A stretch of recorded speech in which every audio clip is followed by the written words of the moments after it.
Well, welcome back to another from around Mijas live stream. Anne Hernandez is joining us. I got the thumbs up from her that she's en route, and I've just got a message coming in. No, it's not from Anne. Anne says she's going round in circles. I'm not sure which circle she's going round, I'm but sure anyway, she'll eventually. I'm sure she'll get in. Yeah, because she sent you the link, and you got in no problem, Vicky. So for those of you that haven't met Vicky before, you do a lot of work, don't you, Vicky, with Anne and with Brexpats in Spain, and you've been really involved in this whole process, haven't you? I have, yeah. I've been working with Anne in Brexpats for the last 4.5 years, something like that. I wasn't there from day one, but about 6 months after forming Brexpats, I came on board. And we started off doing lots of events around the coast, live events, and then we switched online during COVID, and I'm the secretary. I'm also the legal advisor. So yes, Yeah. been around for a while. It probably feels like half a lifetime, Vicky, really. Let's be honest. These things feel as if they have been going on forever, don't they? Oh, absolutely. Yeah. We actually didn't think Brexit was going to happen when we started with all of this. Yeah. And we're here, it's come to fruition, and we're dealing with all I mean, this is the time people really need us, because this is, the outfall time, that the chickens have come to roost, home to roost now. So this is still very much a critical time for us.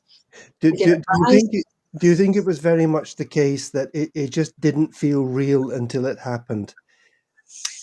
I think there was a mixture of it didn't feel real until it happened, and not wanting to face up to the fact that it was really going to happen as well.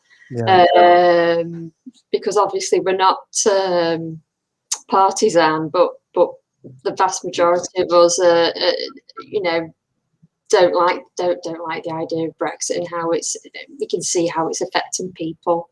Yeah. And a big worry for a lot of people from our side. Yeah. I'm going to just interrupt you for a moment because Anne has joined us, but Anne, we can see that you're here, but we can't see your face. Can you hear us okay? Hello, Anne. Okay, I'm going to leave her here just for the moment, and I think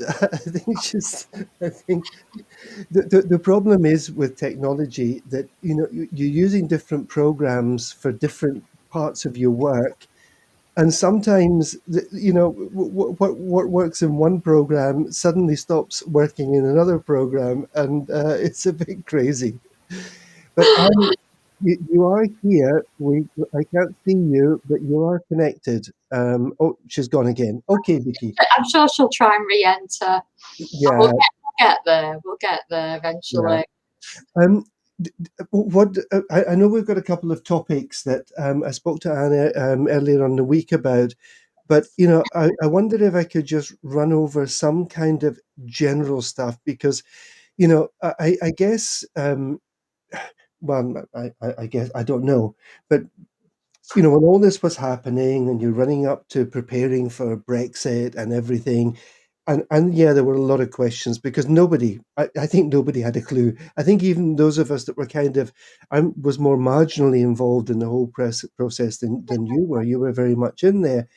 But, we were kind of learning things as we went along, We still are. We still very much are, because no other country's left the European Union before. So Yeah. But there are still questions, and I keep an eye on a number of pages of Brexpats in Spain, and I can't remember the other pages, but similar pages, and I get notifications, and it seems like that there are the same questions coming up again and again and again. They're new questions. They're not the questions people were asking a year ago or 18 months ago, but there's still a lot of questions just coming up again and again and again, aren't there? Absolutely, and people need to remember that, you know, Spain chose a declarative system, and there was no deadline in applying for residence under the withdrawal agreement, as long as you comply with the requirements. Right. So that of course was living in Spain before the end of 2020, but also having health insurance in place, and it's very much the onus is on the person applying to prove that they were really living in Spain, and that is demonstrated through bank movements, whether that be an English bank or a Spanish bank, but showing, for example, you've been doing your shopping and there's medical appointments, dental appointments, and if there's a big gap in time, that you know, they want an explanation of why there's a big gap in time. So there's a lot of information gathering, but it's still possible as long as you comply with the requirements. And also, people are coming through now looking, because what I've come in today to talk about predominantly is family reunification. Right. Yes. Well, so that is another route in, even for those who haven't been living in Spain before the end of the transition period. Yeah. If you've got that option available to you, then you know, it's certainly, I think, worth informing people about. Sure. So if you'd like me to just to explain a little bit about that. Absolutely. We've had a message from Debbie, who was on 2-3 weeks ago, and you won't be surprised about this, but she says, I can't find one good thing that's come from Brexit for the people living in Spain. Yeah, we're still looking around for benefits, aren't we? So even in England, we're still scrambling around to look for a benefit. So I haven't received no one sat me down and explained what they are, and I'd be happy to sit with somebody to explain what they are. Yeah, and we're just feeling this, you know, from our own perspective, and to be honest, Vicky, not a lot has changed in my day-to-day life, you know, but I've been here a lot of years. I had all my papers in place and whatever, and you know, yeah, there are some things that are now different in terms of travel and various things like that. But you know, for those of us that have been here a long time, had our old papers in place, our day-to-day lives haven't really changed that drastically, other than maybe we can't get our Cumberland sausages, you know. Yeah, and I think when the results of the referendum was called, people experienced that drop in exchange rates, and that really, those who are dependent on British pension, for example, or income from the UK, they felt the hit in Spain. It improved a little bit, but going back to the kinds of levels that we saw pre-referendum, you know, that's a long way off to recover that, isn't it? Yeah, it is. Yeah, it is a very long process, I think, and you know, I mean, I happen to believe that exchange rates and things are a bit of a con anyway. You know, I think half of them are just made up by a guy. I'm going to say a bunch of guys, but there's probably some women in there too. What are we going to do with it this week? You know. But yeah, it has affected a lot of people. But you know, over the last 10 years, this has been up and down anyway. You know, from 2008 kind of crisis, the actual exchange rates have been very much up and down, I think, you know. Yeah. Well, it was about 139 the day before the referendum. They went right down to, Right. I don't know what it was, 1.09, something like that. Yeah. I'm not a financial expert, and I don't understand the markets. But if you like, I can have a chat with you, Bill, about family reunification and who can apply. Because there were two things that we were going to talk about, and you know, putting it very simply, it was, how do you demonstrate that you are a couple? Yeah. And yeah, if you got all your papers and you're married and you're fine, but what if, common law doesn't apply in Spain in the same ways it does in the UK, and people who have lived together for a long time may not have papers to say that they've been a couple. So, talk to us about this, Vicky. Yeah, happy to talk to you about it. With a British national, well, there's 4 different routes actually, because we have the beneficiaries of the withdrawal agreement. So those living in Spain already under the withdrawal agreement, they can bring a spouse or if you're a registered couple, Right. a British national with a British national coming to live with the beneficiary of the withdrawal agreement in Spain, Right. who's already got the TI Brexit card. Now, Okay. that applies to children under 21. Right. It applies to a spouse or a registered couple or a stable couple. So a lot of people think that you need to be married Right. or a registered couple. You don't actually. You can, as long as you can demonstrate you're a stable couple, and that is demonstrating things or presenting information such as joint bank accounts. Uh-huh. If you own property jointly, if you're on a rental agreement together, the padron together, things like photographs, Mm-hmm.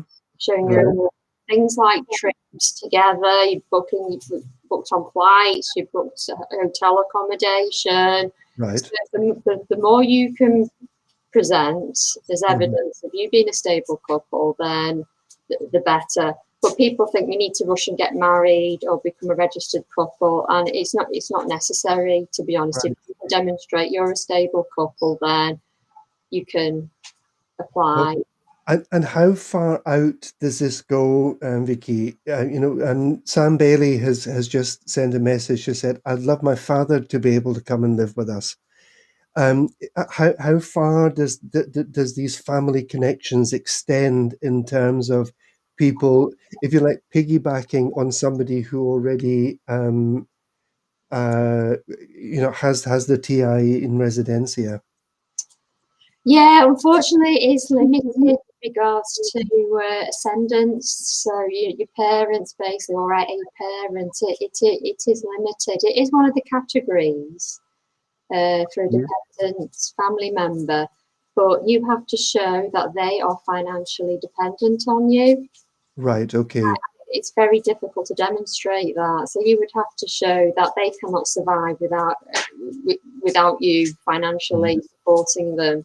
So you'd have to show regular payments to them over at least a year Right. before Okay. you make the application, for example. And I think for a lot of British nationals, the parents are receiving a state pension and they have their Right. property already. And unfortunately, it's very difficult. I get asked this a lot, and I have to tell people, look, I do sympathise. Uh-huh. They say, oh, I want my mother to come and live with me. I want to be able to look after her. And it's not really so much the looking after, it's more to do with the financial dependency. Right. And also they would have to get health insurance, and which can be difficult as well. So they would need to. They couldn't piggyback on their son or daughter's TIE. They would need to apply in their own right and meet all the requisites for coming to live here and be resident here. Yeah. Yeah, so they would in the main. There are it is possible under some limited circumstances, as I say, for a parent, but it's very difficult. So in the main, they would need to apply for a visa in the UK in their own right, to come and live in Spain, which involves, if your parent is, suffering from health problems, and that's the reason why you want them to come and live with you, then it's very difficult, for example, for them to get health insurance in order to then get get a visa. So it's a case of they come, but are limited to the 90 days and 180-day period, or you make your regular trips back to the UK. But that is a tricky one, unfortunately. So I mean, in effect, family reunification is for your spouse, your stable partner, children under the age of 21. And to tell me, the conditions that would apply to them coming based on, let's just say, if I had a partner that I've been with a lot of years who was still not registered living here, what conditions would they need to comply with to make that happen? I presume it's not the new non-lucrative visa conditions and whatever.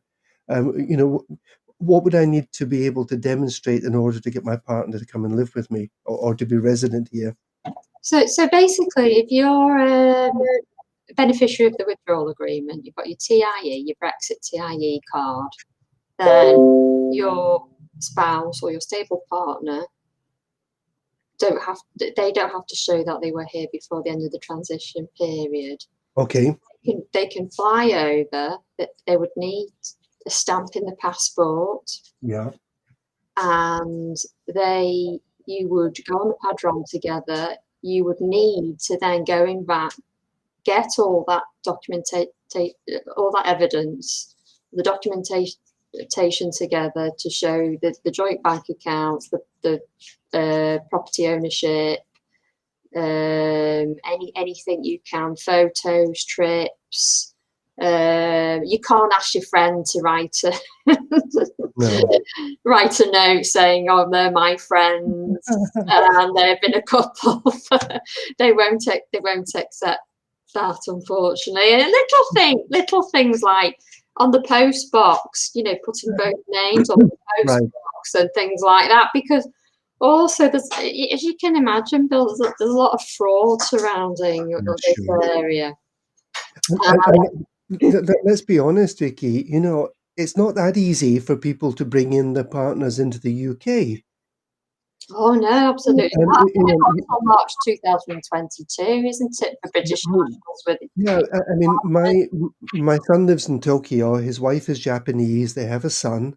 They've been married about 10 or 12 years. And, you know, he was looking at the possibility of them moving to the UK. And you know, trust me, it was actually so impractical that they just decided, no, we just stay in Tokyo. Yeah. So you know, this is not just a Spanish thing. Actually, people in similar situations, they may not be European citizens. You know, it's not that easy for my son to go back to his home country and bring his wife and child with him. You know, so you know, Spain is not making a special issue out of this for us. I think it's quite generous in comparison to some other countries. Yeah. There's so many different potential categories for British nationals to bring dependents, because you've got the ones who are the beneficiary of the withdrawal agreement. Sure. And you've got a special category for a British national reuniting with a British national. You've got another category of a third country national reunited with a British national under the withdrawal agreement. And then you've got the other category, which is the new people coming through on visas, for example, who are pure third country nationals. Also, a British national reunited with a British national who's living here under the new regime, or the regime of third country nationals. But that is actually, there is even more hoops to jump through, because what you need to show then, you need to get a social worker's report to show, who come around and visit your property to make sure that the living standards are appropriate. Right. So that is, you know, that is completely new. I very much doubt anybody's actually done it yet. Be very interested to hear of anybody who has with under the visa then after, but I think it's just so new that I don't think that would have been activated. they would have applied for that. Yeah. For the children, we talked about the partner and what they would need to comply with. For the children, if they've been, living and working in the UK at 21, they could quite reasonably be. Is this a blanket possibility? I mean, it's fairly easy to demonstrate that your child is your child. Oh yeah, birth certificate, of course, long version birth certificate, apostille stamp, and yeah, all of that stuff. So it's fairly easy for them to come and join you and get their residencia here if they're under 21. If they're under 21, I did an application recently. We just got it. We got it through just before the child turned 21, because it would have been a lot harder. Right. So I managed just to get that through before she turned 21. It was pretty straightforward, to be honest. Well, Anne, but I'm sorry. As we've been talking, I've been having a conversation with Anne, and she's saying, "I'm trying. I am stressed." Apparently, there's been some problem with her firewall. Anne, can you hear us, or can we hear you, even though we can't see you? Hello? No? I'm sure she's desperately trying to. She says, "I am stressed." And I know what it's like. She could hear us. Yeah, I can hear you, she says, but we can't hear you. This is what's happened, Vicky. So we're going to just sort of bash on, and let's hope that Anne can manage to get a microphone and or camera. She's trying her hardest, but it's just one of those things. It's just technical problems, isn't it? Listen, I was setting up a live stream a couple of months ago, and I got it all set up. It was to do with the changes in the electricity prices during the week, and got it all set up, and we were just ready to go. And then I got this message on the program we were using at the time saying, "You do not have the permissions to live stream from this account." And I'm thinking, what? So, I had no idea what happened with it. Anyway, anything else you would like to sort of just add or to kind of sum up in terms of the family members and reunification of families, Vicky? Yeah, sure, no problem, Bill. So basically, you're a British national living in Spain. You've got your residency document, and you want to bring over your spouse, your registered partner. I've never done anybody who's in a civil partnership, but I can't say that you can apostille those and translate them, so I don't think there'd be a problem with those at all. Pareja de hecho, the registered couple, that's done in Spain, or stable couple route. Now, because a lot of people think we've got to get married, and they don't. As long as you can prove that you're in a stable relationship, they can come over and join you in Spain under the withdrawal agreement. Right. And also the children under the age of 21, it's still possible over the age of 21, but it's more difficult. Right. Parents, unfortunately, which I get asked a lot, it's very difficult because you've got to show they are financially dependent on you, not because they need you to care for them, right. Which it's really unfortunate, but that's what the law says. Right. Yeah. So I think basically it's and you don't need a visa. You can come to Spain, and you can make the application from within Spain. You do need a visa if you're joining somebody who is going to Spain under the new regime with a visa, but I don't think there's any of those still. There will be in the future. Right. Okay. So that was one area, Vicky, that's been really helpful. And Sam has said to us, Sam was the one about asking about her father to come and live, and she said it was a great explanation. Thank you. Oh, you're welcome. I'm sorry about the answer. Yeah, but The other thing that we were going to talk about, Vicky, was the whole things about wills. And having a will if you live here, and I guess even more so if you own a property here. Absolutely. I deal with a lot of inheritance cases, and it's so important to make a will for your Spanish assets. So just dealing with your Spanish assets, you make a will in Spain, cost you €250 or a little bit more, but you are really doing your beneficiaries a favour, because that can be that inheritance process is so much easier, less stressful, and you know, you're not doing your beneficiaries any favours by not doing a will, or you keep putting it off. I know it's something that people don't want to think about, but I'll give you an example of a case that I'm working on, which, you know, I'll leave out the detail, of course. But this was a lady who owned 2 properties in Spain. She unfortunately passed away and didn't leave a will, and she had a son, so he was the beneficiary under English and Spanish law. Mm-hmm. She wasn't married or anything like that, and we were going through the process, and the son then passed away, and and now we had to find his children, and this is, you know, it's been going on for more than a year, and it's the amount of documentation that we need to gather, the cost factor. It's really interesting for us lawyers to deal with these cases. It's a puzzle. And then they have to ask for probate in the UK, and then apply it in Spain, and then we've got 2 layers of intestacy, because the son never left a will. Right, sure. So it's a very long, drawn out, expensive process. And that's if you don't do your will.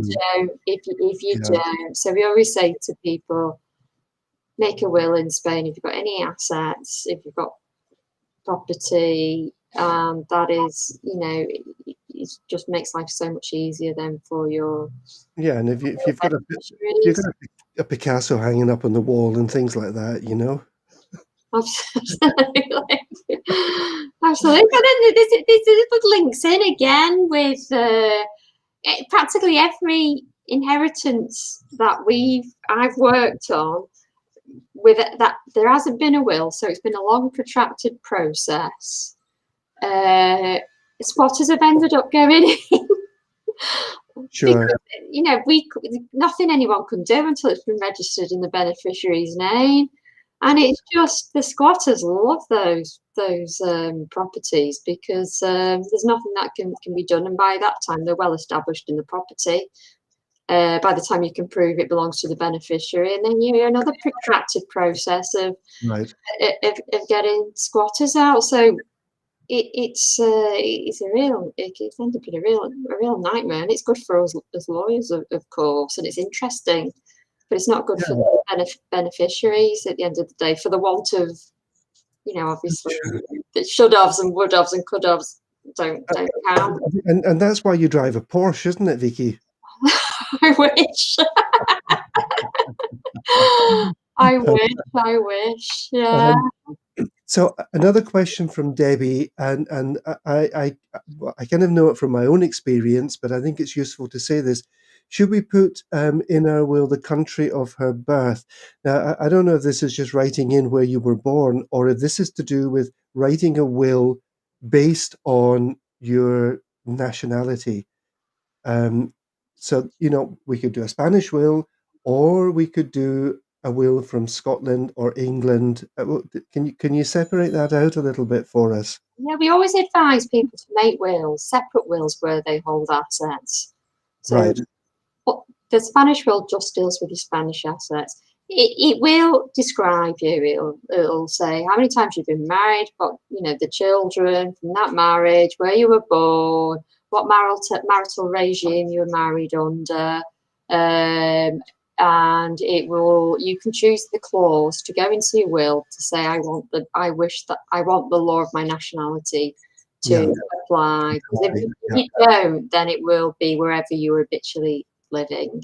Yeah, because there are potentially big differences with Spanish law and either English or Scottish law, in the sense that there's a very strict regime, isn't there, in Spanish law about how assets have to be divided up. Yeah, absolutely. It's a forced heirship regime in Spain. Yeah. So if you don't leave a will in Spain, you're a Spanish national, then your assets will be divided equally between your surviving children. If you pass away without children, but you've got a surviving parent, then it will go up to your parents, and then the spouses come farther down the pecking order, if you like. If you leave a will, then you are forced to leave a third. So it's divided in thirds. So the 1/3 is an equal share between your children. The second third is basically you can choose how you choose how you divide that between your children. Mm. And then the third share is free disposition. Right. So if, for example, you made a will and you didn't choose your English law to apply, but you had 3 children, you'd only left your assets in Spain to one child, then the other 2 children could challenge that will, because under Spanish law, the forced heirship rules would apply in those circumstances. So, but if you put the clause in there choosing your national law to apply, then that means that you can leave to the donkey sanctuary, whether you have children or not, at the end of the day. So it's very, very different, the system. I mean, because my wife is Spanish and I lived here before we actually met and got married. My house is in my name. I'm Scottish, and we ended up doing 3 wills. One Scottish will, and then a Spanish will for me and a Spanish will for her. And because even putting somebody onto your title deeds is really complicated. Oh, yeah. Expensive. Okay. If your spouse passes away, you jointly own a property, you just present the death certificate to the land registry and you transfer it over. Now, over here, you have to go through the whole inheritance process. Yeah. And also, if you've got a joint bank account with your spouse that passes away, or anybody that passes away, you've got a joint bank account with, they will freeze it. You can't access it. The payments will still come out to cover electricity bills, your direct debits, but it's effectively frozen, and you have to wait for the inheritance process to be carried out before you can access, even though 50% is yours. Sure. So And I think in the UK it was becoming very common for people to just do it yourself will kit, last will and testament kit. Over here, you really need to get some advice on this, don't you? that's different, because it's for example, executors, they don't really go in for using executors. They do exist in Spanish law, but they don't really go in for executors. And if you choose an executor, anybody mentioned in the will, the beneficiaries and the executor then need NIE numbers. Right. And you're talking about 2 very, very different systems, and there's often problems even when there's an English will with applying to worldwide assets. Right. And we're trying to apply that granted probate then to Spain. There's all kinds of incompatibilities between the 2. So it might be, I've got an English will that covers my worldwide assets. I'm okay, but it's not quite as bad as leaving an intestate estate. But it comes with its its challenges, because what's administrators, what's executors, and it's not. It exists here in Spain, but it's this is just another layer of complication at the end of the day. So, Vicky, thank you so much. I have some nice comments saying thank you for the explanations, and it's been really helpful. Believe it or not, I'm still in contact with Anne, and for some reason she's connected because we've got the chat going, but we can't see her and we can't hear her. But she said, please say this. Every Saturday, starting this week, they're opening a specific topic question and answer on the main Brexpat in Spain Facebook group. So as from Saturday, there's going to be a specific topic question and answer on the Brexpats in Spain. And Anne is also saying, still getting loads of questions re-Brexit, and some are receiving either wrong or confusing information. No. honestly, it's a complete minefield out there. It is. And so her Brex. Oh, this is a nice one. Brexperts. The Brexpat experts, the Brexperts, will be on hand every Saturday to answer questions. And I'm really sorry you haven't been able to join us. You've got one of us. You got one. You've one out of two anyway. So. Yeah. I can have a gin and tonic. Have a gin and tonic. I've got a glass, but actually, it is only water. I promise it's only water. She doesn't drink. She'll be having coffee or something probably. Or I think she should have a gin and tonic. I think that would do a good job there. She should have a gin and tonic. She's probably completely stressed out. Absolutely. Listen, Vicky, thank you so much. I really appreciate your time because you've kind of got a day job, and then you've got a sort of out of hours job with all your Brexpat work. Yeah. And Anne is saying, "Thank you, Vicky. So sorry, Bill. No thanks to the G&T. Maybe a black coffee." Yeah. That's Anne. Thanks, Bill. Anyway, Thank you so much, Vicky. And let's hope you're going to be able to join us again for some future stuff. That is excellent information you've given us today, and thank you so much. And Debbie has said, brilliant, so useful. Welcome, Debbie.